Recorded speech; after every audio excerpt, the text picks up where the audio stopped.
Today I present to you a podcast created by JuneCanon02.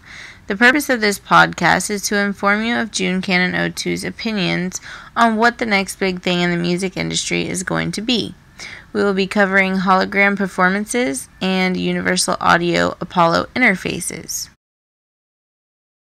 Introducing JuneCanon02. In this group we have Christopher Stoll from Modesto, California, Travis Terry from Memphis, Tennessee, Peter Jackson from New York City, New York, and Robert Lambert from Winter Haven, Florida.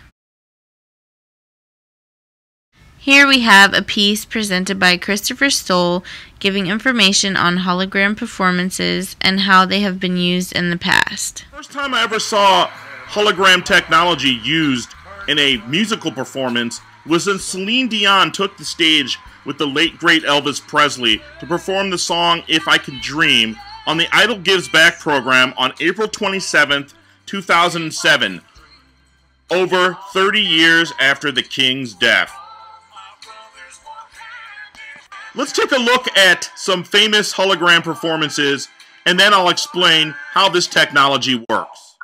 One of the earliest hologram performances was when Al Gore appeared via a hologram in Tokyo, Japan, to explain his concepts on global warming. Al Gore claims to have invented the internet, so why not be a pioneer in hologram technology as well? With Live Earth, we hope to connect people through the power of music. Now here is Travis Terry with his piece on what a universal audio interface is and how it is used. What is the Apollo interface, you may ask? Well, the Apollo is a high-resolution professional audio interface with superior sound quality and real-time UAD processing on board.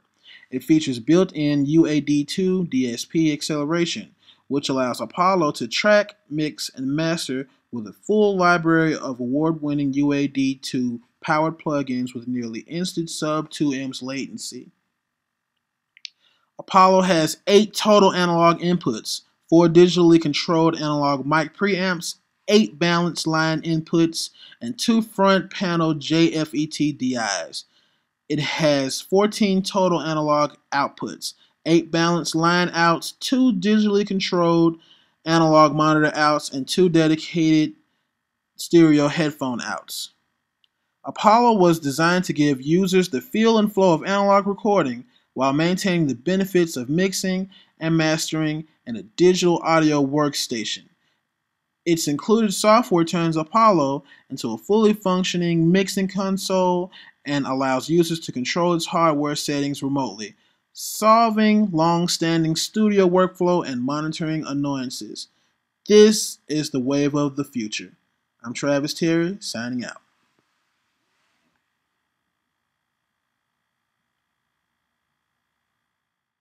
And here is another piece on hologram performances by Peter Jackson.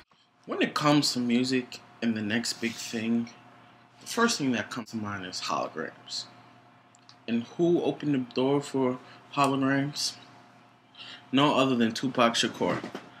At the 2012 Coachella, a Tupac Shakur hologram was displayed on stage performing with Snoop Dogg, which opened the idea of, hey, why don't bring back artists that have died or recently deceased and bring them back to make more music? Now, Jimi Hendrix is an amazing artist, one of the best rockers that I know, and possibly one of music's greatest icons. But it also proves to the fact that if you bring Jimi Hendrix back, you're playing some type of favoritism. The other person that probably comes to mind when I think of the whole idea of a hologram artist is Marilyn Monroe.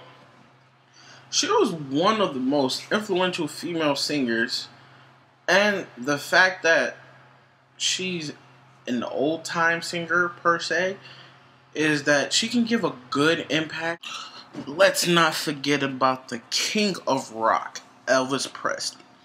It has been proven right now that the same company that has made the Tupac hologram for Coachella is making an Elvis Presley hologram to go into production.